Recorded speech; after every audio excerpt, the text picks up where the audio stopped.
Hello again, people and gamers. I'm Blunty, and I'm sorry to have kept some of you waiting so long for this review, but clearly I forgot how idiotically busy this time of year gets for me. Sorry about that, but it's here now. So in any case, this is the MOGA Pro, and a while back I reviewed the MOGA Pocket Controller, which I liked quite a lot, and as its name suggests, is weighted towards being pocket-friendly. But, as my review of it revealed, that came with a few compromises. The MOGA Pro, however, says screw you to the trade-offs being pocketable asks of it, and instead offers up a more complete and full-featured console-style controller for the mobile gamers out there who refuse to compromise. I think we can all admit smartphone games can be surprisingly awesome. The simple ones that only ask you to swipe and tap and perhaps even tilt work very well indeed, but any control scheme more complex than that and only misery and annoyance await the passionate gamer.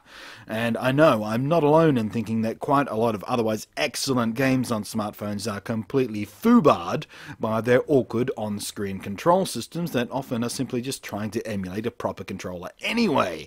Enter the MOGA Pro. It's built exactly like the console controllers from MOGA's sister brand, Power A, and when I say that, I mean that they're built exactly the same. They're built from exactly the same components, the same sticks, the same buttons, the same pads, the same grips.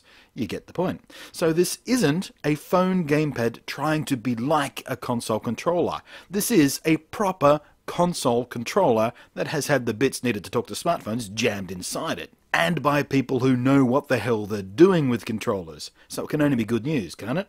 And yes, I'm happy to report that all this has made it unquestionably the best gamepad I have ever used on a smartphone or tablet device by a very wide margin. It, as you'd assume, connects over Bluetooth, so compatibility isn't going to be an issue. Pretty much any device with Bluetooth and Android 2.3 and upwards will have you humming, no worries. And of course, there's also a free MOGA app that makes connecting and configuring super duper easy, and also can serve as a storefront for all the games that have had specific support for the MOGA controllers built into them.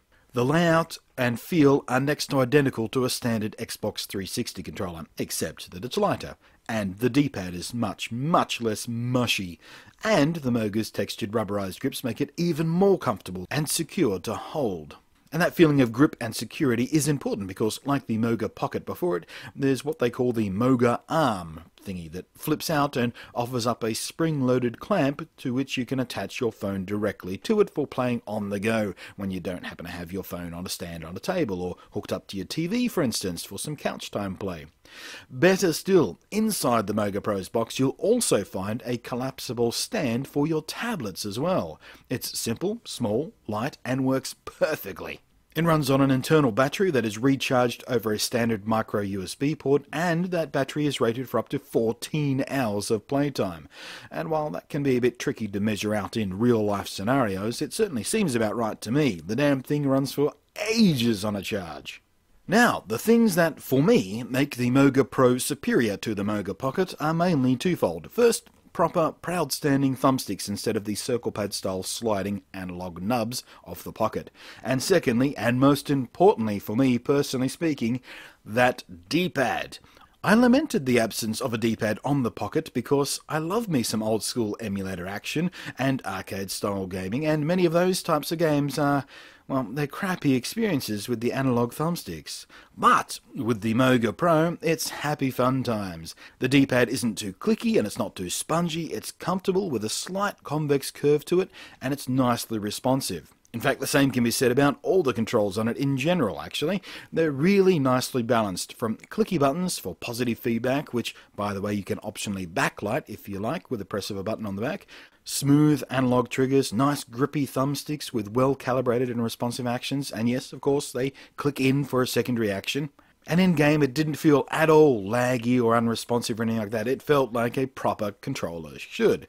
In its own right, it's a very good controller. It just so happens to be a very good controller that you can use with your Android devices.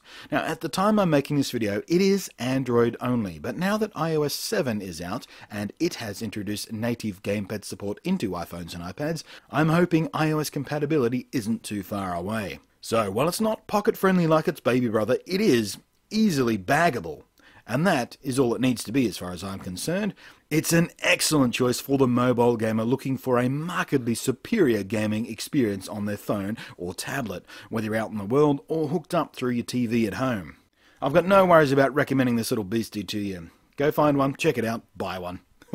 Thanks for watching. I am Blunty, and I will catch you next time.